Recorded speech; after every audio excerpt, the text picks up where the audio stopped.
Bapa di surga, kami bersyukur di dalam Minggu Palma pada hari ini. Kami boleh mengingat, merenungkan Yesus Kristus dielu-elukan ketika memasuki kota Yerusalem untuk yang terakhir kalinya.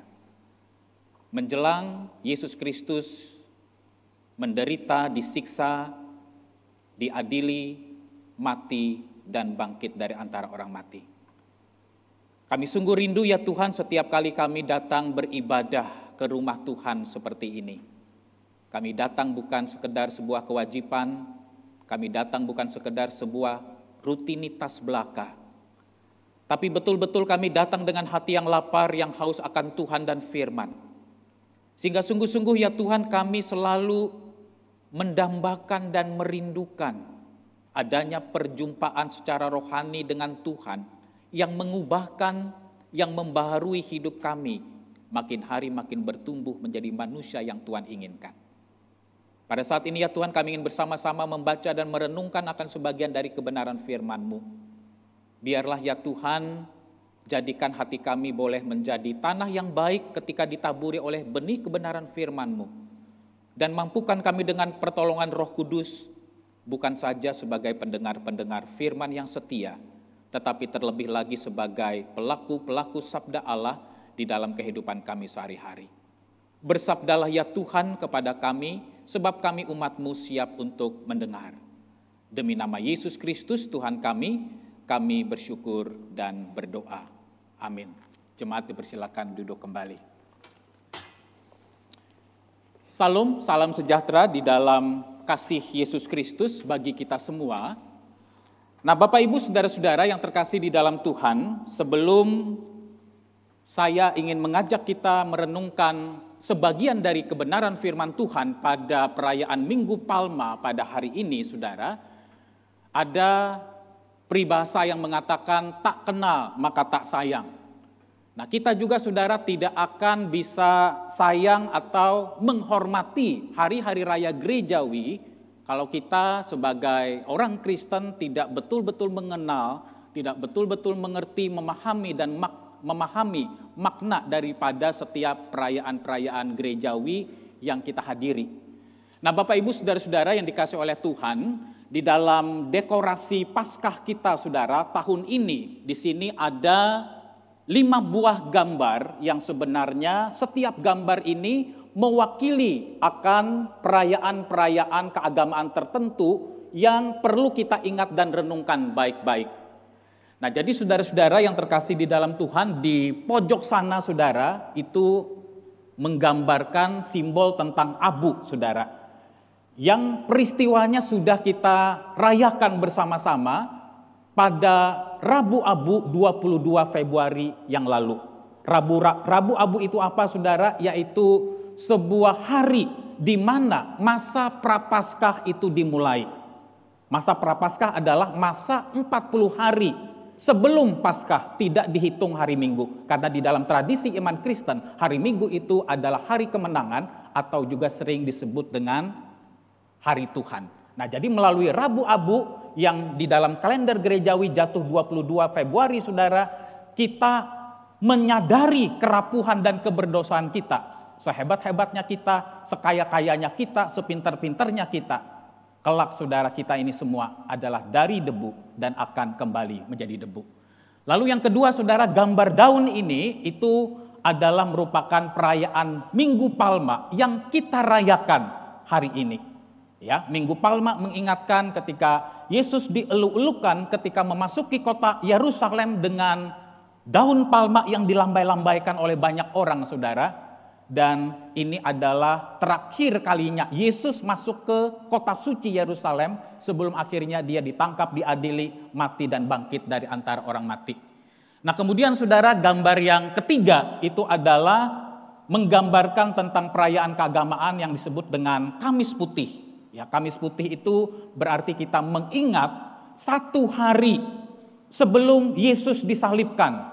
Apa yang dia lakukan? Yaitu yang pertama adalah Yesus mengadakan perjamuan makan malam terakhir bersama dengan murid-muridnya, dan Yesus membasuh kaki murid-muridnya. Nah, hari Kamis ini saudara kita juga mengadakan Kamis Putih.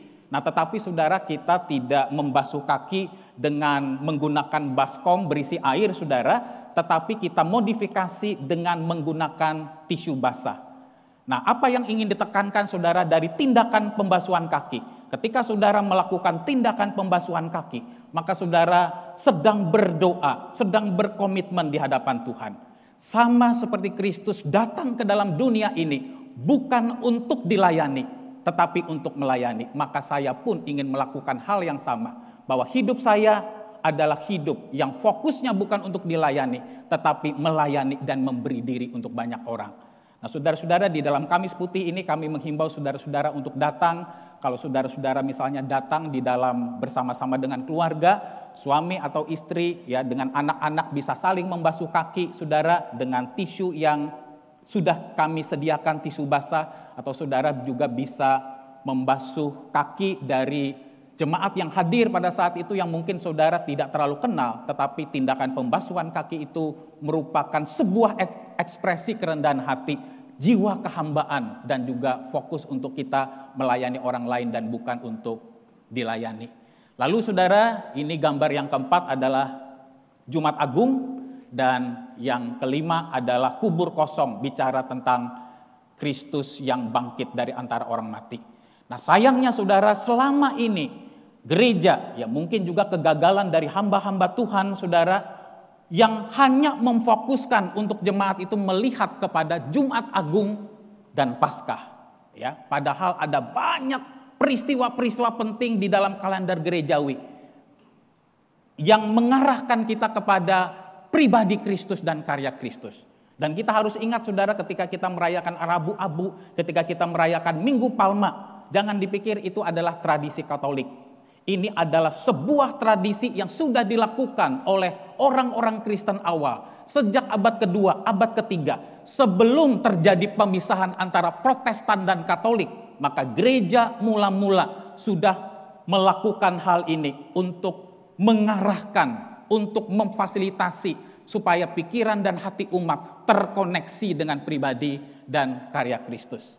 Nah, saudara-saudara, kita tadi di dalam video memperhatikan istilah Trihari Suci, ya. Nah, saudara, suci di sini bukan berarti hari-hari seperti Kamis Putih, Jumat Agung, Paskah itu adalah hari-hari yang dikeramatkan. Bukan itu, saudara, poinnya. Tapi istilah suci di sini adalah merujuk hari-hari itu adalah hari-hari yang harusnya secara sengaja kita khususkan bagi Allah. Nah, itulah sebabnya saudara kami rindu, ya, sebagai jemaat yang mengasihi Tuhan, saudara, jangan menggunakan Kamis, Jumat, Sabtu, Minggu, saudara-saudara malah pakai untuk holiday, untuk liburan. Ya, oh Pak, mumpung nih ada cuti bersama atau apa ya, Jumat, Sabtu, Minggu kita liburan, ya. Setelah saudara liburan, di sana juga liburan tidak ibadah sama sekali, ya, atau mungkin cuma ibadah online padahal saudara sehat. Nah, saudara-saudara, saya pikir ini bukanlah sikap yang tepat, saudara. Kadang-kadang kita berpikir, aduh Pak, capek, masa Kamis datang, Jumat datang, ya, Minggu datang, terus Paskah subuh juga ada prosesi jalan salib itu juga datang, Paskah sore juga datang. Saudara-saudara, kita tidak boleh hitung-hitungan dengan Tuhan, saudara. Saudara sadar enggak berapa lama Yesus terpaku di atas kayu salib? Berapa banyak penderitaan yang dia lakukan demi kita? Kita tidak pernah berkorban apa-apa untuk Tuhan. Yang benar adalah Tuhan berkorban untuk kita. Itulah sebabnya saya secara pribadi, saudara, sangat menghimbau. Jangan jadikan hari-hari raya gerejawi di mana itu adalah satu hari khusus di mana kita merenungkan kasih Tuhan, kebaikan Tuhan. Satu hari khusus bagaimana kita boleh menjadi manusia yang diinginkan oleh Allah. Kita pakai berlibur, kita tidak ke gereja, kita tidak beribadah sama sekali, saudara. Mungkin apa yang saya sampaikan ini adalah hal yang kurang enak bagi orang-orang tertentu yang mungkin memutuskan untuk liburan, saudara. Dan saya menyampaikan ini bukan untuk memperbesar kantong kolekta gereja, tapi semata-mata ini sudah saya doakan. Tuhan, apakah perlu saya mengucapkan kata-kata ini di depan jemaat? Dan Tuhan menggerakkan hati saya untuk menyampaikan hal ini. Sebagai rohaniwan yang baik, saya ingin menyampaikan apa yang menjadi sesuatu yang penting, saudara. Masih banyak hari-hari liburan yang bisa kita pakai. Gunakanlah hari khusus, hari yang disediakan, yang sengaja diliburkan oleh pemerintah untuk kita mendekat kepada Tuhan, untuk kita melihat karya Kristus yang besar bagi kita. Selamat mempersiapkan hati memasuki Trihari Suci, Trihari Paskah, dan biarlah kita makin mengasihi Tuhan.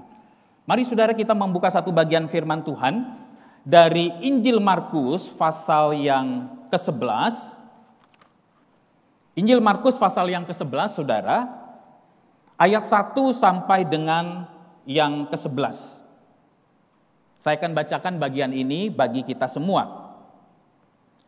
Ketika Yesus dan murid-muridnya telah dekat Yerusalem, dekat Betfage dan Betania yang terletak di Bukit Zaitun, Yesus menyuruh 2 orang muridnya dengan pesan, "Pergilah ke kampung yang di depanmu itu, pada waktu kamu masuk di situ, kamu akan segera menemukan seekor keledai muda tertambat, yang belum pernah ditunggangi orang.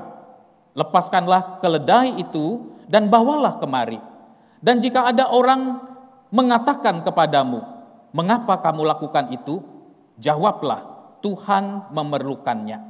Ia akan segera mengembalikannya ke sini.' Mereka pun pergi dan menemukan seekor keledai muda tertambat di depan pintu di luar, di pinggir jalan, lalu melepaskannya. Dan beberapa orang yang ada di situ berkata kepada mereka, 'Apa maksudnya kamu melepaskan keledai itu?' Lalu mereka menjawab seperti yang sudah dikatakan Yesus. Maka orang-orang itu membiarkan mereka. Lalu mereka membawa keledai itu kepada Yesus dan mengalasinya dengan pakaian mereka. Kemudian Yesus naik ke atasnya. Banyak orang menghamparkan pakaiannya di jalan. Ada pula yang menyebarkan ranting-ranting hijau yang mereka ambil dari ladang. Orang-orang yang berjalan di depan dan mereka yang mengikuti dari belakang berseru, 'Hosana, diberkatilah dia yang datang dalam nama Tuhan. Diberkatilah kerajaan yang datang, kerajaan Bapa kita Daud.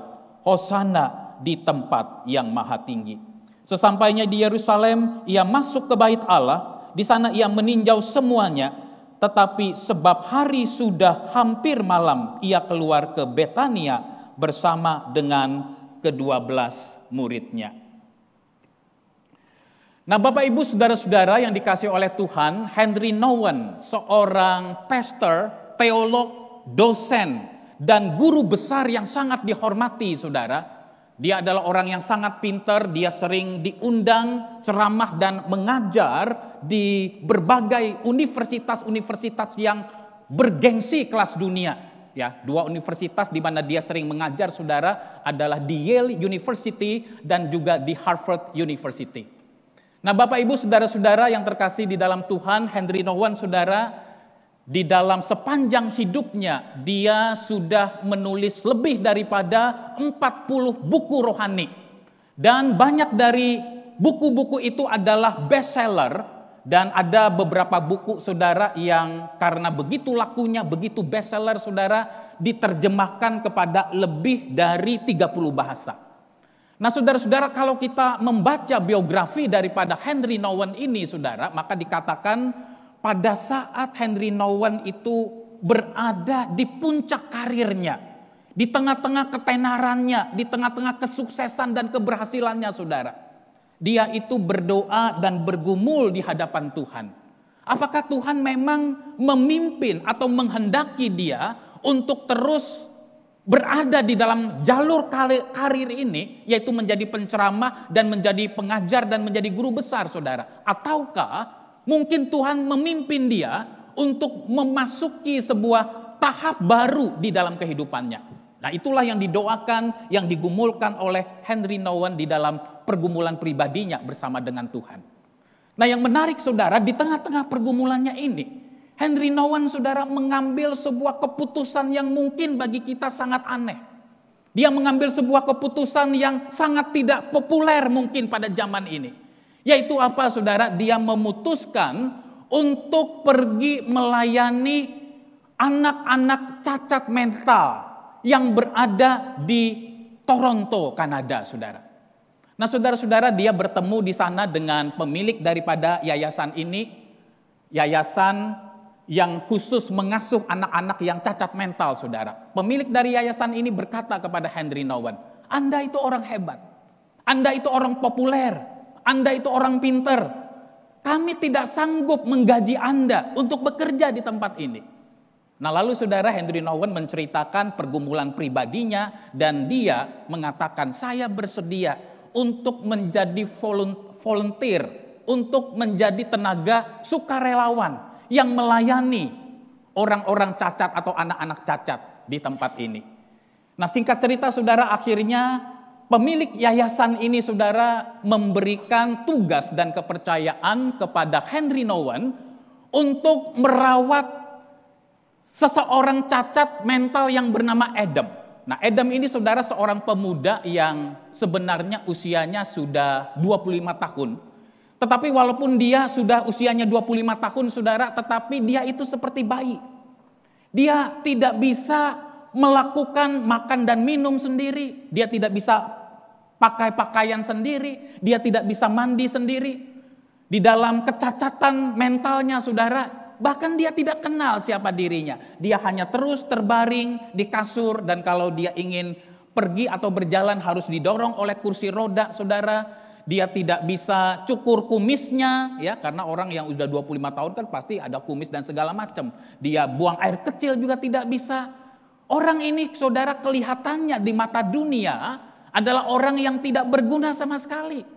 Jangankan untuk melayani orang lain, melayani diri sendiri, hal-hal yang sangat primer, yang mendasar pun tidak bisa dilakukan oleh Adam saudara. Nah orang cacat seperti inilah, yang cacat mental seperti inilah yang dilayani oleh Henry Nouwen. Hari demi hari saudara, Henry Nouwen mendampingi orang ini, memandikan dia, kemudian memberikan dia pakaian, kemudian mencukur kumisnya dan seterusnya saudara. Sampai akhirnya Adam ini beberapa tahun kemudian pun juga akhirnya meninggal dunia. Nah Bapak Ibu saudara-saudara yang dikasihi oleh Tuhan, suatu hari saudara seorang penulis buku yang terkenal yang bernama Philip Yancey saudara itu bertemu dengan Henry Nouwen dan mewawancarai dari Henry Nouwen saudara. Philip Yancey bertanya seperti ini kepada Henry Nouwen, Anda itu orang hebat, Anda itu orang yang sebenarnya sampai sekarang otak Anda, kemampuan Anda itu masih dibutuhkan untuk mengajar di universitas-universitas yang terkenal dan bergengsi kelas dunia. Buat apa Anda menghabiskan waktu Anda yang sedemikian berharga ini untuk melayani Adam? Lebih baik Anda membayar seorang suster dan suster itu mengerjakan tugas-tugas yang seharusnya yang bisa dia lakukan. Dan Anda bisa terus mengajar dan menjadi berkat buat banyak orang. Jadi saudara Philip Yancey saudara tidak juga bisa memahami kenapa ya Henry Nouwen ini mengambil sebuah keputusan yang mungkin dianggap tidak masuk akal, keputusan yang mungkin sangat aneh sekali. Menarik sekali saudara, di dalam wawancara itu saudara, inilah jawaban yang diberikan oleh Henry Nouwen kepada Philip Yancey. Henry Nouwen berkata, bagi saya secara pribadi, bukan Adam yang mendapatkan manfaat dari pelayanan yang saya berikan. Tetapi justru saya sendirilah yang mendapat manfaat ketika saya melayani Adam. Dan selama saya bertahun-tahun melayani Adam, maka saya belajar satu hal. Bahwa yang menjadikan seorang manusia itu adalah manusia yang sejati. Manusia yang berkenan di hadapan Allah. Itu bukan karena gelarnya, bukan karena kehebatannya, bukan karena kepintarannya, bukan karena jabatannya, sekalipun semua itu baik dan penting. Tetapi yang menjadikan seorang manusia itu bernilai dan berkenan di hadapan Allah adalah kemampuan kita untuk mengasihi orang lain. Justru saya menemukan wajah Kristus, menemukan diri Kristus melalui diri Adam yang saya layani selama bertahun-tahun.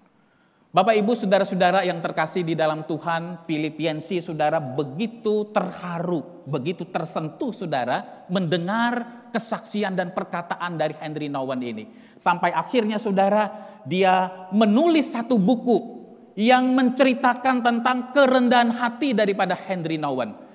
Sebuah buku yang berisi tentang refleksi, tentang jiwa kehambaan dan semangat melayani daripada Henry Nouwen. Ya, buku itu kalau diterjemahkan di dalam bahasa Indonesia, saudara, berjudul Ketidakefisienan yang Kudus. The Holy Inefficiency. Jadi saudara, di dalam buku itu dia membedakan apa bedanya hidup yang efisien, hidup yang efektif dengan hidup yang berbuah. Nah, kita tidak membahas saudara tentang hal itu, apa bedanya hidup yang efektif, hidup yang efisien dengan hidup yang berbuah. Nah, tetapi saudara, di sini kita melihat bahwa jiwa kerendahan hati dan pengorbanan itu ada pada Henry Nouwen. Saudara-saudara, melalui kisah ini saudara, saya tidak mengatakan semua kita saudara meninggalkan pekerjaan kita, meninggalkan karir kita, lalu juga melakukan hal yang sama seperti Henry Nouwen. Bukan itu poinnya. Tapi poin yang ingin saya tekankan melalui kisah nyata ini, pernahkah engkau dan saya sekian puluh tahun sudah menjalani hidup ini, sekian puluh tahun mungkin kita sudah bekerja, kita mungkin sudah berada di titik yang paling oke menurut ukuran duniawi, saudara. Kita mungkin sudah punya harta, kedudukan, jabatan. Kita mungkin sudah mapan secara finansial dan secara status sosial. Tapi betulkah kita memberikan diri kita untuk menjadi makna bagi orang lain, yang memberikan makna bagi hidup orang lain? Apakah kita saudara hanya menumpuk kekayaan, hanya menumpuk kenyamanan untuk diri kita sendiri, dan kita lupa kepada teladan Kristus. Kristus datang ke dalam dunia bukan untuk dilayani tetapi untuk melayani. Kristus datang ke dalam dunia justru untuk memberi dirinya untuk kebaikan orang lain, menebus dan menyelamatkan engkau dan saya sebagai orang berdosa. Maka saudara, kisah nyata ini mengajak kita untuk di dalam Minggu Palma ini merenungkan. Selama ini saya hidup untuk apa ya? Selama ini saya apakah sudah menjadi manusia yang Tuhan inginkan? Selama ini apakah saya hanya orang yang hidup bagi diri sendiri dan bagi keluarga saya? Dan saya lupa ada panggilan dan tugas yang Tuhan inginkan untuk saya menjadi berkat, untuk saya memberikan makna hidup bagi orang lain. Nah, Bapak Ibu, saudara-saudara yang terkasih di dalam Tuhan, ketika kita saudara membaca Markus pasal yang ke-11 ayat 1 sampai yang ke-11 ini saudara, di situ diceritakan bahwa ketika Yesus memasuki kota Yerusalem, saudara, dia dielulukan, dia dipuja, dia disambut dengan gembira oleh begitu banyak orang pada saat itu. Mengapa saudara hal ini terjadi? Kita harus mengingat saudara, bahwa Yesus melakukan begitu banyak mujizat-mujizat saudara. Dan mujizat-mujizat yang dilakukan oleh Yesus itu menjadi sebuah berita yang tersiar kemana-mana. Bahkan sampai ke kota Yerusalem. Nah, kalau saudara membaca perikop paralel dari Injil Markus ini, misalnya saudara membaca tentang kisah Yesus memasuki kota Yerusalem berdasarkan Injil Yohanes, maka di situ dikatakan saudara, sebelum Yesus masuk Yerusalem, Yesus itu melakukan satu mujizat besar di Betania, saudara, berdasarkan Injil Yohanes, yaitu apa? Dia membangkitkan Lazarus dari kematian. Jadi saudara, begitu banyak mujizat-mujizat yang Yesus lakukan. Bahkan orang mati seperti Lazarus pun dibangkitkan oleh Yesus Kristus. Hal ini menjadi daya tarik. Hal ini begitu memikat orang banyak pada saat itu. Sehingga orang banyak pada saat itu saudara memiliki pemikiran, memiliki harapan, memiliki ekspektasi. Jangan-jangan inilah Mesias yang dijanjikan selama ini saudara. Hanya saudara, orang-orang banyak pada saat itu saudara berpikir bahwa Mesias di dalam konsep berpikir mereka adalah Mesias politik saudara. Kita harus memahami konteks pada saat itu. Pada saat Yesus hidup, bangsa Israel saudara sedang berada di dalam penjajahan kekaisaran Romawi. Mereka berada di dalam penindasan, mereka berada di dalam tekanan yang berat. Itulah sebabnya saudara, orang-orang Yahudi pada zaman Yesus itu mereka sangat menantikan dan merindukan pembebasan dan kelepasan dari penjajahan orang Romawi. Dan pengharapan itu mereka jatuhkan kepada Yesus Kristus. Nah saudara-saudara, Kita harus mengingat juga konteks pada saat itu, saudara. Ketika Yesus memasuki kota Yerusalem, beberapa hari kemudian, saudara, ada Paskah Yahudi. Ya, Paskah Yahudi, saudara, itu beda dengan Paskah Kristen. Kalau Paskah Kristen kita memperingati kebangkitan Yesus dari antara orang mati. Tetapi Paskah Yahudi, saudara, yang dirayakan pada saat itu adalah satu perayaan di mana mereka mengingat di mana Allah yang maha baik, Allah yang penuh kasih, menuntun mereka keluar dari tanah perbudakan di Mesir. Selama lebih 400 tahun, saudara, mereka diperbudak di Mesir. Mereka ditindas, mereka mengalami ketidaknyamanan. Dan melalui peristiwa Paskah Yahudi itu, mereka diingatkan ada tangan Allah yang mengeluarkan, yang melepaskan, yang membebaskan mereka. Saudara-saudara, ketika Yesus masuk ke kota Yerusalem, saudara, itu mendekati, menjelang beberapa hari kemudian, bertepatan dengan Paskah Yahudi.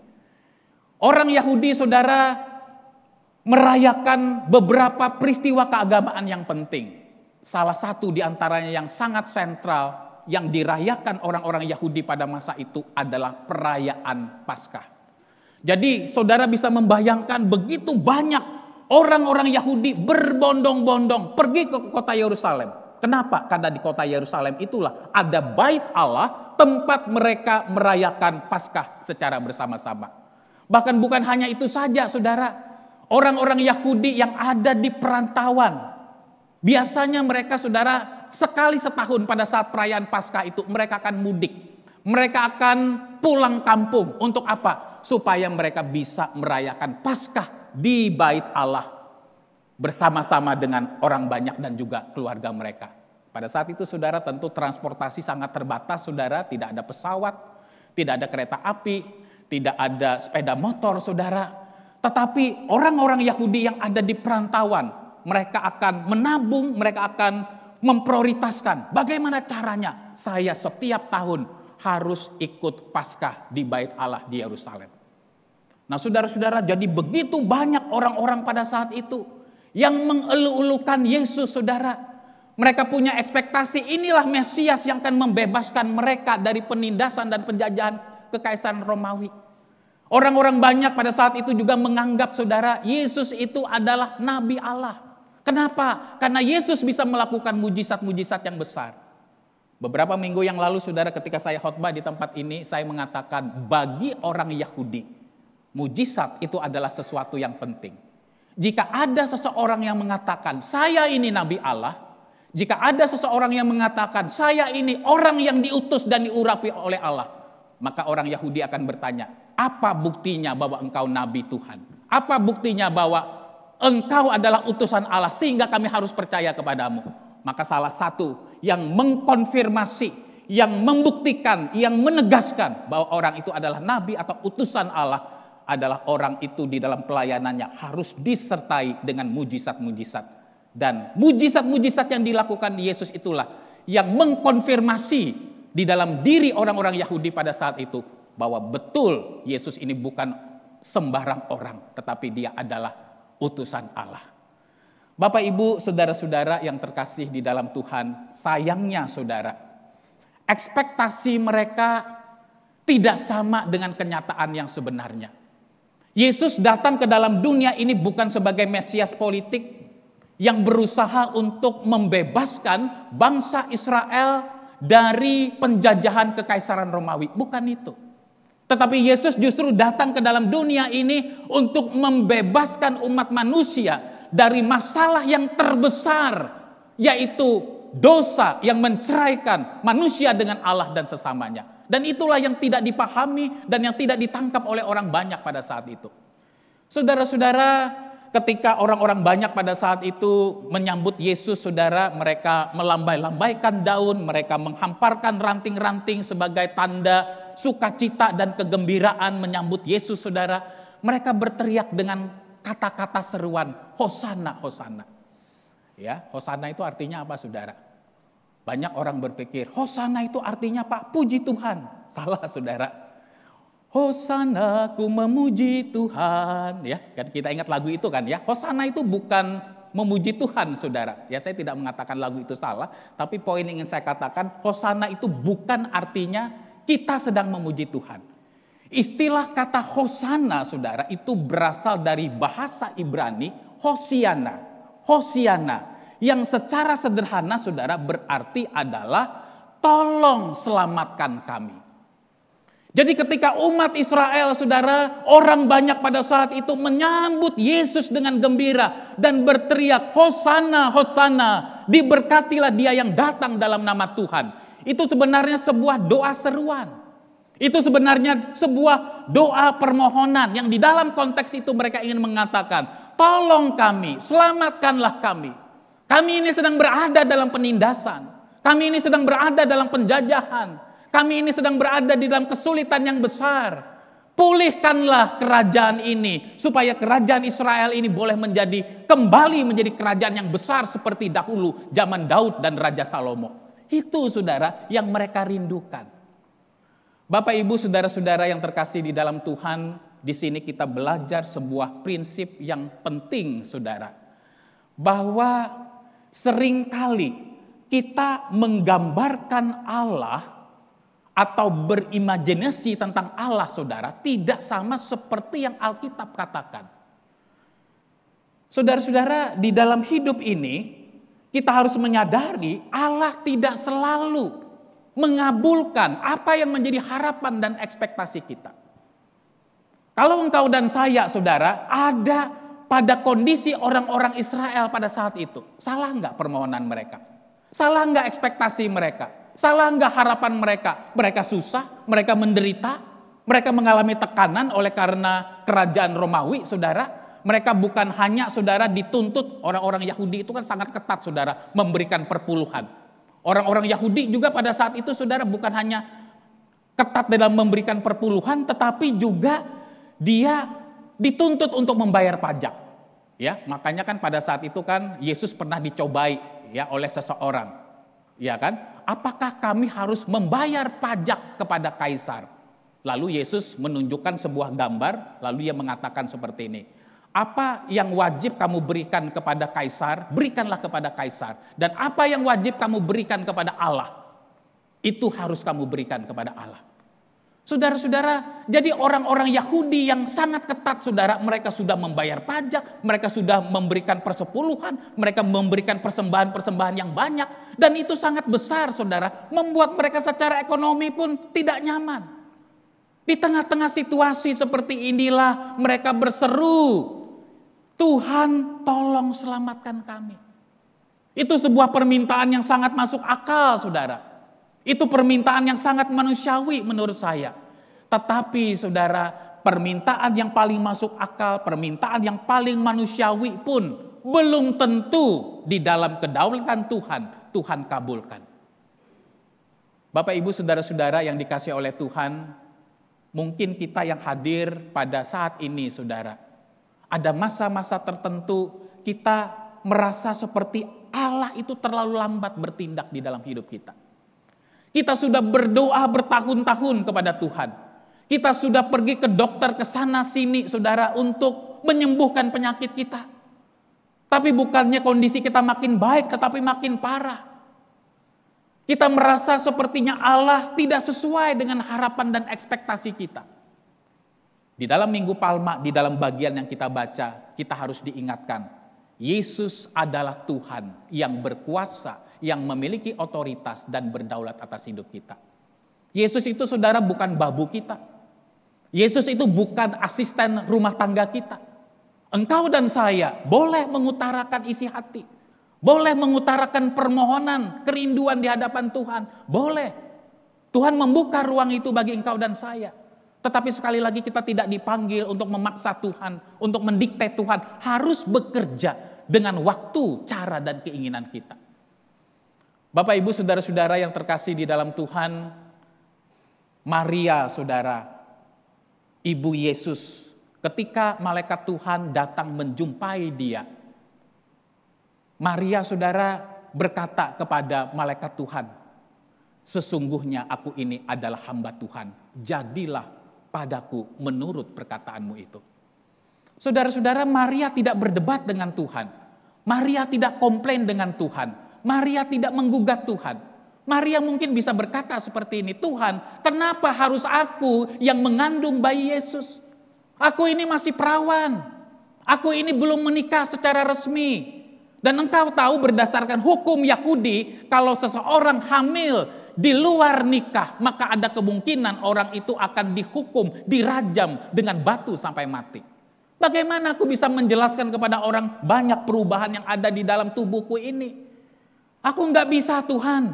Diberikan satu mandat yang tidak mudah seperti ini. Banyak kok wanita-wanita lain, Tuhan, yang lebih baik daripada aku. Lebih baik mereka aja. Nggak pernah, saudara. Di dalam Alkitab dicatat seperti itu. Tetapi Maria memberikan respons, jawaban, salah satu jawaban yang paling indah dari seorang manusia kepada Tuhan. Itulah jawaban dari Maria. Sesungguhnya aku ini adalah hamba Tuhan. Aku ini adalah budak Tuhan. Aku ini adalah milik Tuhan. Jadilah padaku menurut perkataanmu itu. Saya rindu saudara ini juga menjadi spirit dan semangat kita. Kita tetap bekerja dengan sebaik-baiknya. Kita tetap mengerjakan bagian dan tanggung jawab kita dengan sebaik-baiknya di hadapan Tuhan. Tetapi kita tetap menyerahkan hasilnya kepada Tuhan. Seorang bapak gereja Agustinus, saudara, yang hidup di abad keempat Masehi, saudara, dia pernah mengucapkan kalimat seperti ini. Berdoalah sungguh-sungguh kepada Tuhan. Seolah-olah segala sesuatu di dalam hidupmu hanya bergantung kepada Tuhan. Tetapi dia tidak berhenti sampai di situ, saudara, hanya memberikan koma, lalu dilanjutkan dengan kalimat berikutnya. Tetapi bekerjalah sungguh-sungguh, berusahalah sungguh-sungguh, seolah-olah segala sesuatu di dalam hidupmu hanya bergantung kepada usaha dan kerjamu. Saudara-saudara, di satu pihak saudara kita perlu bersandar kepada Tuhan. Di satu pihak kita perlu bergantung penuh dan berharap penuh kepada Tuhan. Tetapi bergantung, bersandar, berharap penuh kepada Tuhan bukan berarti saudara kita mengabaikan atau melalaikan bagian kita, tanggung jawab kita untuk mengerjakan bagian kita dengan sebaik-baiknya. Berdoa dan bekerja itu seperti satu paket dua sisi mata uang yang menyatu. Dan itulah yang harusnya kita lakukan di dalam hidup ini ketika kita merespons situasi-situasi hidup yang tidak selalu berjalan sesuai dengan harapan kita. Bapak, Ibu, saudara-saudara yang terkasih di dalam Tuhan, ketika Yesus, saudara, masuk ke kota Yerusalem, Yesus menunggang seekor keledai, saudara. Nah, kenapa, saudara? Ada dua jawaban berkaitan dengan hal ini. Ada dua alasan. Yang pertama, saudara, Yesus masuk ke kota Yerusalem yang terakhir kalinya ketika dia merayakan Paskah sebelum Yesus akhirnya disalibkan. Peristiwa yang dicatat di dalam bagian ini, saudara, sebenarnya adalah menggenapi nubuat dari Nabi Zakaria yang dicatat di dalam Zakaria pasal 9 ayat yang ke-9. Jadi 500 tahun sebelum Yesus Kristus lahir ke dalam dunia ini, sudah ada nabi yang menubuatkan bahwa seorang Mesias, Raja Israel itu suatu saat akan memasuki kota Yerusalem dengan mengendarai keledai, saudara. Nah, saudara-saudara yang terkasih di dalam Tuhan, jadi peristiwa ini ingin menunjukkan bahwa betul Yesus itu adalah Mesias yang diurapi oleh Allah. Sekalipun Mesias di sini bukan versi orang Yahudi. Sekalipun Mesias yang dimaksudkan di Alkitab bukan Mesias yang menurut keinginan orang banyak. Bukan Mesias politik. Tapi Mesias orang yang diurapi oleh Allah untuk membebaskan kita dari perbudakan dan penjajahan dosa yang merupakan masalah terbesar dalam hidup kita. Lalu yang kedua, saudara, kita harus memahami bahwa keledai pada saat itu, saudara, di dalam budaya pada saat itu memiliki sebuah simbol atau lambang perdamaian dan kasih sayang. Jadi ketika Yesus memasuki kota Yerusalem, saudara, dengan menunggangi keledai, Yesus sebenarnya ingin mengatakan seperti ini. Saya datang bukan dengan kuasa pedang. Saya datang bukan dengan pamer kekuasaan. Saya datang bukan untuk mencandi penguasa yang harus dipuja, yang harus dihormati dan dilayani. Tetapi saya datang untuk membawa perdamaian dan kasih sayang ke tengah-tengah dunia ini. Saya datang ke dalam dunia ini untuk menghadirkan shalom melalui kematian diri saya untuk menebus dan menyelamatkan banyak orang. Bapak, Ibu, saudara-saudara yang dikasihi oleh Tuhan, orang-orang kaya, kaum bangsawan dan raja-raja pada masa itu, saudara, alat transportasi mereka itu adalah kuda. Bukan keledai, saudara. Keledai itu adalah alat transportasi rakyat jelata. Ya, orang-orang yang hidupnya sederhana, orang-orang yang hidupnya menengah ke bawah, saudara, biasanya di dalam mereka pergi kemana-mana itu menggunakan keledai, saudara, bukan menggunakan kuda. Dan keledai pada saat itu sering disebut sebagai hewan beban. Karena tugas utama keledai biasanya adalah membawa barang-barang, ya, ditumpuk begitu, saudara, lalu dibawa di dalam perjalanan. Nah, saudara-saudara, disinilah terlihat kerendahan hati daripada Kristus, saudara. Disinilah kita melihat Kristus pemilik segala sesuatu. Dia masuk ke Yerusalem bukan menggunakan kuda, saudara, tetapi menggunakan keledai. Dan keledai itu pun juga sebenarnya adalah pinjaman dari orang lain. Bapak, Ibu, saudara-saudara yang terkasih di dalam Tuhan, di sini, saudara, kita belajar sebuah prinsip penting di dalam hidup ini. Bahwa kebesaran, keagungan, dan kemuliaan seseorang itu bukan ditentukan oleh kekayaan yang dia punya. Kebesaran, greatness, keagungan seseorang bukan ditentukan oleh jabatan, status sosialnya. Sekalipun semua yang saya sebutkan itu adalah sesuatu yang baik dan tidak salah, saudara. Tetapi kebesaran, greatness, dan keagungan seseorang itu ditentukan oleh siapa dia di hadapan Allah. Apakah dia sungguh-sungguh manusia yang hidup menyenangkan Tuhan? Apakah dia sungguh-sungguh menjadi manusia yang menyerahkan hidupnya untuk kemuliaan Tuhan dan memberi diri untuk sesama? Kebesaran seseorang, saudara, bukan terletak pada aksesoris-aksesoris yang melekat pada tubuhnya. Sekalipun itu tidak salah. Tetapi kebesaran diri, keagungan seorang manusia ditentukan oleh karakter dan kualitas rohaniah dan batiniahnya. Saudara-saudara, siapa Tuhan Yesus? Yesus itu adalah pencipta alam semesta. Yesus itu adalah pribadi kedua Allah Tritunggal. Dia adalah Allah yang begitu maha kaya raya, saudara. Dia begitu agung dan mulia. Tetapi ketika dia datang ke dalam dunia ini, Yesus lahir di palungan yang hina. Yesus masuk ke kota Yerusalem bukan dengan kuda yang hebat, yang gagah. Sekalipun Yesus di dalam kehebatannya bisa dia melakukan itu. Tapi justru dia naik keledai, saudara. Tetapi Yesus tidak merasa kalau dia lahir di palungan, kalau dia menaiki masuk kota Yerusalem dengan keledai, dia tidak merasa harga dirinya menjadi turun. Dia tidak merasa kemuliaannya menjadi turun. Berbeda dengan kita, saudara. Seringkali kita melihat kemuliaan diri kita, kebesaran diri kita dilihat dari apa? Merek sepatu yang kita pakai, merek jam tangan yang kita pakai, merek mobil yang kita pakai, merek handphone yang kita pakai. Ya, makin mahal sepatu kita, wah rasanya kita berjalannya lebih pede, saudara, ke gereja. Kalau bisa kita tunjuk-tunjukin nih sepatu gua. Saya tidak mengatakan, saudara, kita tidak boleh beli barang yang mahal. Bukan itu poin saya, saudara. Tentu kita beli barang mahal boleh ada tujuan-tujuan tertentu. Ya, tetapi jangan menjadikan semuanya itu sebagai tanda kebesaran dan kemuliaan diri kita. Bapak, Ibu, saudara-saudara yang terkasih di dalam Tuhan, kebesaran, keagungan, kebermaknaan nilai diri kita bukan pada harta, bukan pada jabatan, bukan pada kedudukan, bukan pada status sosial kita. Tetapi, saudara, kita berharga, kita bernilai oleh karena kita diterima oleh Kristus. Kita diampuni oleh Kristus. Kita diselamatkan oleh Kristus. Kita adalah anak-anak Allah. Itulah sumber keberhargaan dan kebermaknaan diri kita. Bapak, Ibu, saudara-saudara yang terkasih di dalam Tuhan, melalui Minggu Palma ini juga, saudara, kita diingatkan bahwa kita bekerja dan melayani di dalam hidup ini. Apapun profesi saudara. Mungkin saudara pengusaha, mungkin saudara dokter, Mungkin saudara bisnismen, mungkin saudara pegawai bank, dan apapun juga profesi kita saudara. Dan termasuk juga kita harus mengingat pelayanan di sini saudara bukan berarti hanya pelayanan di gereja, tetapi melalui profesi kita juga sebenarnya sedang melayani.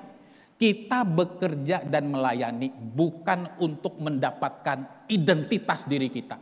Supaya saya dipuji, supaya saya dihormati, supaya saya diakui, supaya saya dianggap orang penting. Bukan saudara. Keliru sekali. Ketika kita bekerja dan melayani dengan baik, apapun profesi kita, mungkin kita saudara diapresiasi orang. Mungkin kita karena bekerja dan melayani dengan baik kita dipuji orang. Kita dihormati orang. Tetapi kita tidak boleh menjadikan semuanya itu sebagai nilai identitas diri kita, sumber keberhargaan dan kebernilaian diri kita. Saudara-saudara yang terkasih di dalam Tuhan, bekerja dan melayani bukan bertujuan untuk mendapatkan identitas nilai diri kita. Tapi bekerja dan melayani yang kita lakukan sehari-hari saudara, itu harus keluar, berasal dari kesadaran identitas diri kita yang benar, yaitu kita adalah manusia baru di dalam Kristus. Kita adalah gambar Allah, the image of God yang berharga di mata Tuhan. Saudara-saudara yang terkasih di dalam Tuhan, maka saudara ketika kita memahami akan hal ini, cara kita bekerja, cara kita melayani, baik di gereja maupun juga di luar gereja, itu akan mengalami perubahan sesuai dengan yang Tuhan inginkan.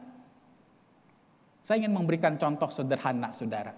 Selama ini engkau dan saya bekerja dan melayani, apakah semata-mata hanya sebuah kewajiban? Atau kita bekerja dan melayani di dalam hidup ini karena kasih. Didorong oleh kasih kepada Allah dan kasih kepada sesama kita. Engkau dan saya setiap minggu datang ke gereja ini karena kewajiban kah? Atau karena kasih? Engkau dan saya setiap minggu ke tempat ini memberi persembahan kepada gereja.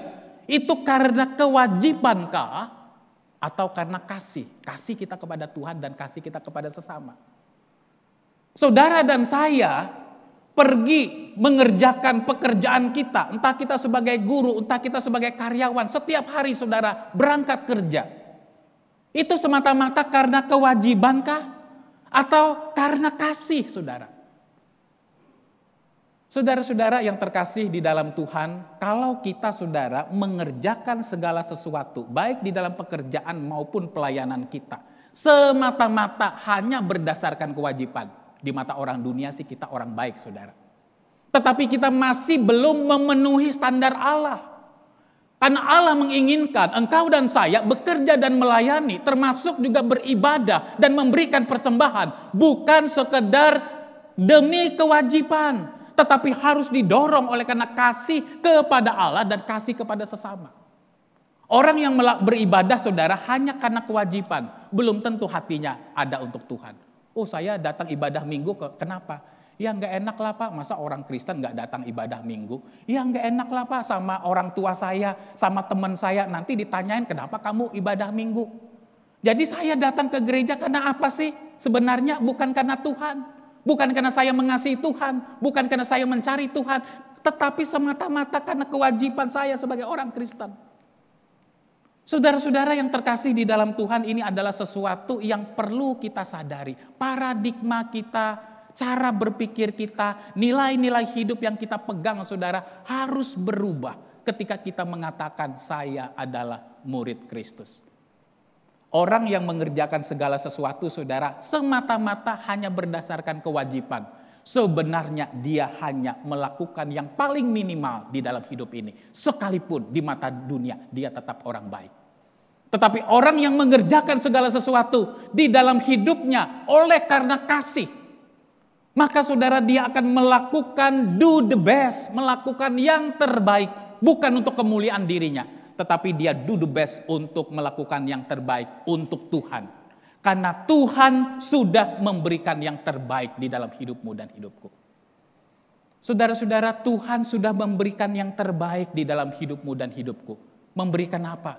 memberikan Yesus Kristus anaknya yang tunggal, memberikan nyawanya sendiri, memberikan berkat keselamatan yang tidak mungkin bisa kita usahakan dengan kekuatan kita, yang tidak mungkin kita bisa beli dengan kekayaan kita, yang tidak bisa kita tukar dengan kehebatan kita. Itu yang Tuhan anugerahkan, berkat terbesar, berkat termulia, berkat termahal, sudah engkau terima.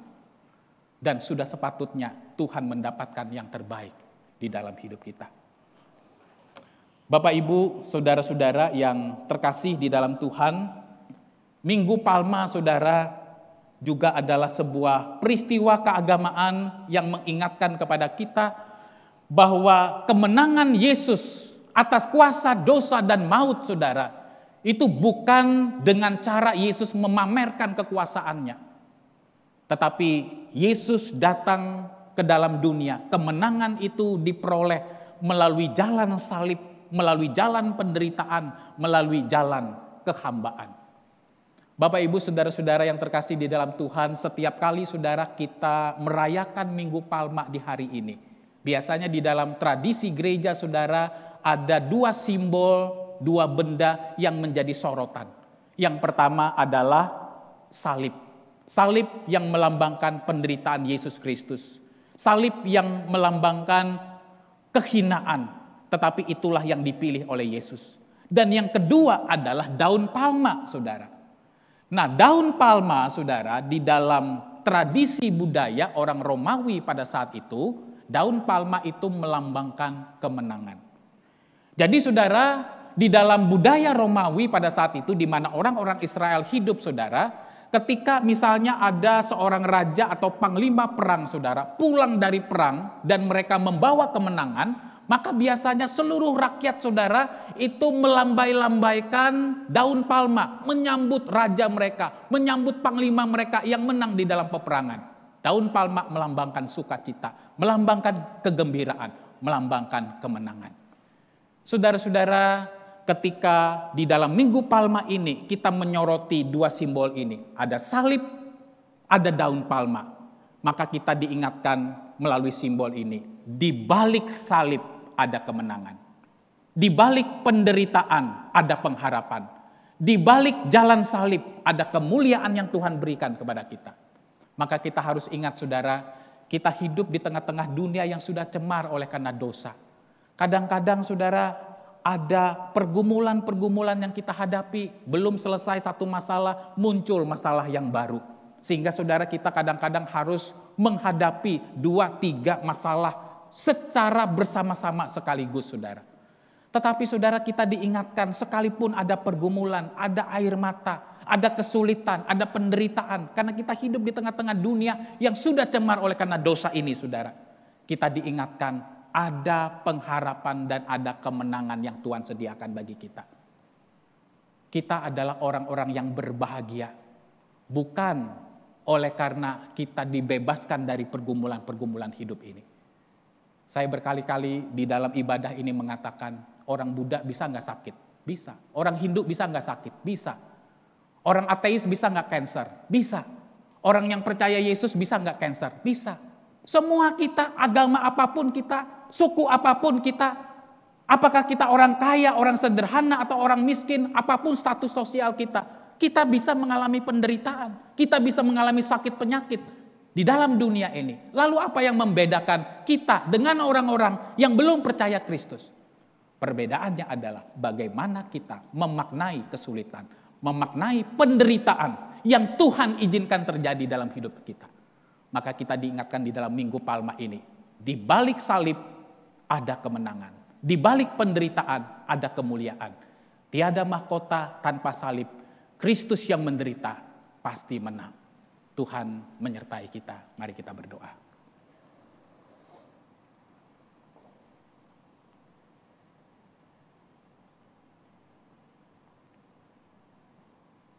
Terima kasih ya Tuhan. Pada hari ini kami sebagai umat-Mu di tempat ini diberikan kesempatan istimewa untuk merayakan Minggu Palma. Yesus yang maha mulia, pencipta segala-galanya, di dalam kerendahan hati dan kehambaannya menunggangi seekor keledai. Dengan mata yang terfokus pada kayu salib dan kematian. Yesus mau taat sepenuhnya kepada kehendak Bapa yang mengutusnya. Tuhan, ampuni kami. Di dalam hidup kami sehari-hari seringkali kami memiliki gambaran, bayangan yang keliru tentang diri Tuhan. Kami ingin mencetak diri Tuhan sesuai dengan harapan kami, sesuai dengan ekspektasi kami, seperti yang dilakukan oleh orang-orang banyak pada saat itu. Dan ketika Tuhan tidak bekerja menurut waktu dan cara kami, mungkin kadang-kadang kami kecewa. Mungkin ada di antara kami yang mulai meninggalkan Tuhan. Sekalipun jubah kami masih Kristen, sekalipun mungkin setiap minggu kami masih ke gereja, tapi kami tidak betul-betul lagi percaya bahwa Engkau adalah Allah yang betul-betul peduli dan campur tangan di dalam hidup kami. Karena terlalu banyak masalah-masalah di dalam hidup kami yang tidak Engkau selesaikan, yang mengambang begitu saja, dan kami merasa Engkau seolah-olah membisu, berdiam diri terhadap keluh kesah kami. Tuhan, ampuni kami. Melalui Minggu Palma ini kami diingatkan, tiada mahkota tanpa salib. Tiada kemenangan tanpa penderitaan. Di balik salib ada kemenangan. Itulah yang menghibur hati kami. Pergumulan kami, kesulitan yang kami alami di dalam dunia ini hanyalah sesuatu yang sifatnya sementara. Dan kami juga diingatkan, mungkin ada pergumulan, ada kesulitan yang kami hadapi yang sampai dengan saat ini masih belum selesai. Tetapi Yesus Kristus yang memberikan pengharapan kepada kami. Kristus yang menopang kami. Kristus yang tidak pernah meninggalkan kami. Engkaulah Kristus, sumber pengharapan dan kekuatan di dalam hidup kami. Inilah seru doa permohonan kami ya Tuhan, yang kami panjatkan kehadirat-Mu di dalam nama Tuhan Yesus Kristus, Gembala Agung kami, Juru Selamat kami yang hidup. Amin.